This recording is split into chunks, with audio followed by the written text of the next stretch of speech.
Hello Internet, so nice to see you! Today we see how to make music with the Phrygian scale. Now, the A Phrygian scale is made by the notes A, B flat, C, D, E, F, G. This scale is a mode of the F major or the D minor scale, meaning that this scale has the same note as the F major scale or the D minor scale. The difference between F major and A Phrygian is that in A Phrygian, A is our tonic note. A is the main note that our ear uses as a reference point. So usually we're gonna use the chord built on this A note to start and end our chord progressions. Now, as usual, the best way to hear this scale is not just to play it up and down,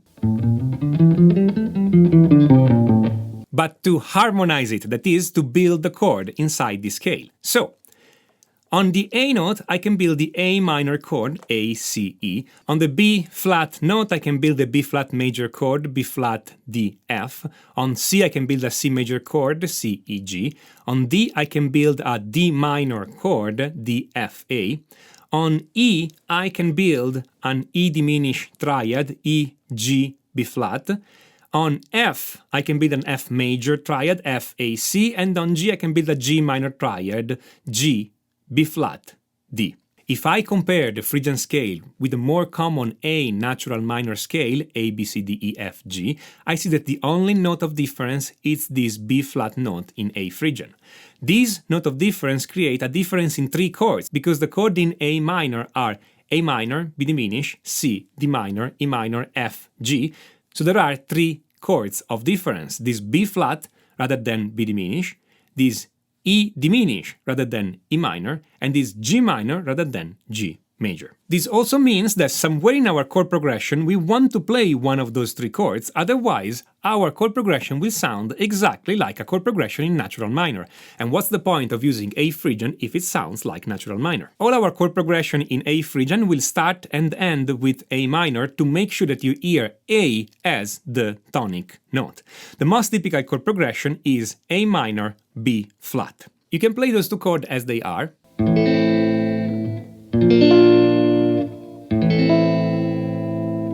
But you can also do something different. You could play A minor and then play an hybrid chord that is half A minor and half B flat. So for instance, we can have this hybrid here where I keep the two lowest string with the A minor notes and the top three string with the B flat major notes.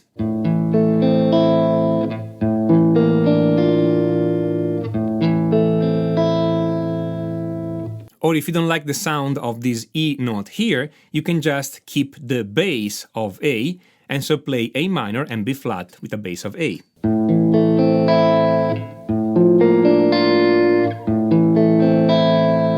Or instead, I can keep fixed the bass and the highest note of A minor.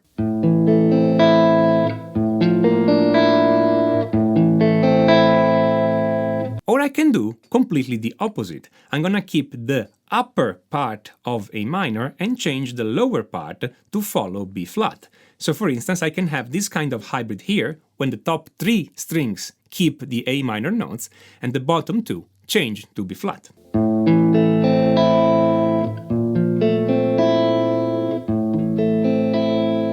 Or instead you can do this.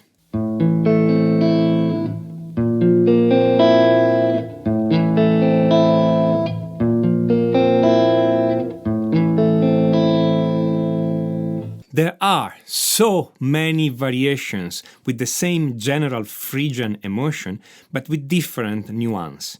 Now, knowing the chord, it's easy. Knowing effective positions for the chords and how to connect them and how to make them sound good, it's harder. If you have a minute, I recommend you check out the complete chord mastery guitar course that teaches you exactly how to do that, taking a chord progression and making it sound good on your guitar. If you don't like the B flat major chord or you get tired of using it, then instead you can use the G minor chord. So you can play the chord progression A minor, G minor. Here I'm gonna play it keeping the bass of A.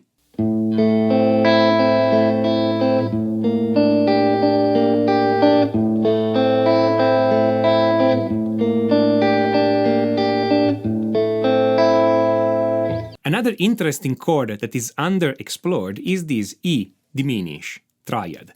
But rather than using the triad, why don't we use the 7th chord? If I put together the notes E, G, B flat, and D, I get an E minor 7 flat 5 chord.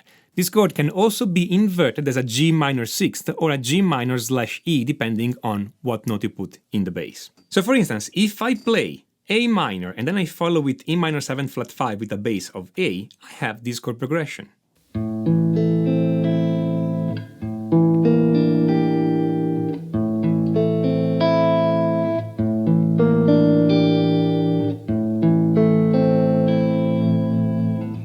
I can then connect this chord, for instance, with the B flat/A chord I had before.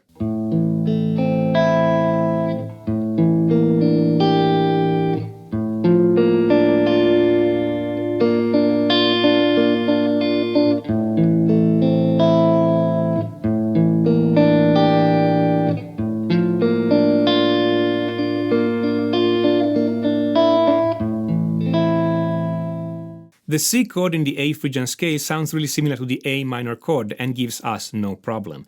The D minor chord and the F chord though may give us some problem because again, the A Phrygian scale has the same note as D minor and F major.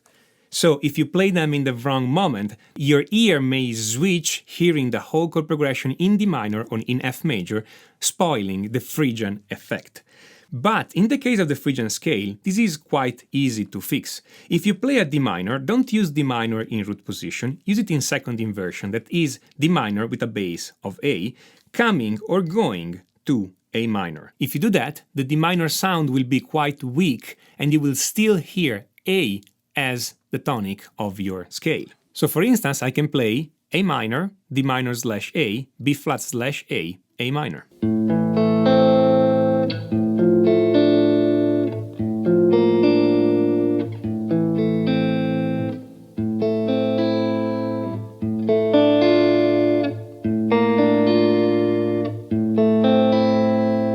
What about F? Well, F, paradoxically, it's not really a problem because we are really used to chord progression and go from A minor to F. And so even if we add other Phrygian chords, we still hear it in A, not in F.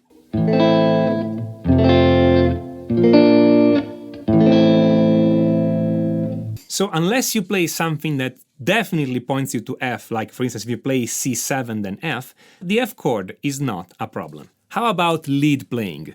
Well, in the previous video on the Lydian sound we found some interesting tricks that we could use to play a Lydian solo, but we don't have in Phrygian the same nice tricks that we found in Lydian.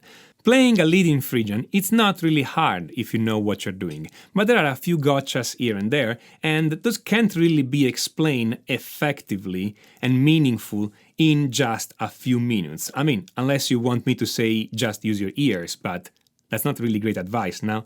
This is like when your friend gives you dating advice, you know, just be yourself. It's true, it is the right way of doing it, and it's also pretty useless in that moment because it gives you no practical pointer. So, for a good explanation that actually tells you how to solo in Phrygian, I have to recommend you to my course, Master of the Modes. Master of the Modes is not a book, it's a complete video course that teaches you all the ins and outs of scales and modes on guitar. How they're made, how to play them, how to use them in a solo, how to combine them, and how to switch between them, and in general, how to improvise over any kind of chord progression. Hey, to be honest, Master of the Modes will probably not get you any date, but it will help you making sense of scales and modes on your guitar.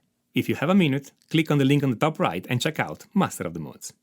If you like this video, smash on that like button, don't forget to subscribe and especially click on notification, otherwise YouTube will not let you know when I put up a new video. And if you have any idea, comments, suggestions, write them down in the comments. I enjoy reading from you and I make videos on your suggestions. This is Tommaso Zilio of musictheoryforguitar.com, and until next time, enjoy.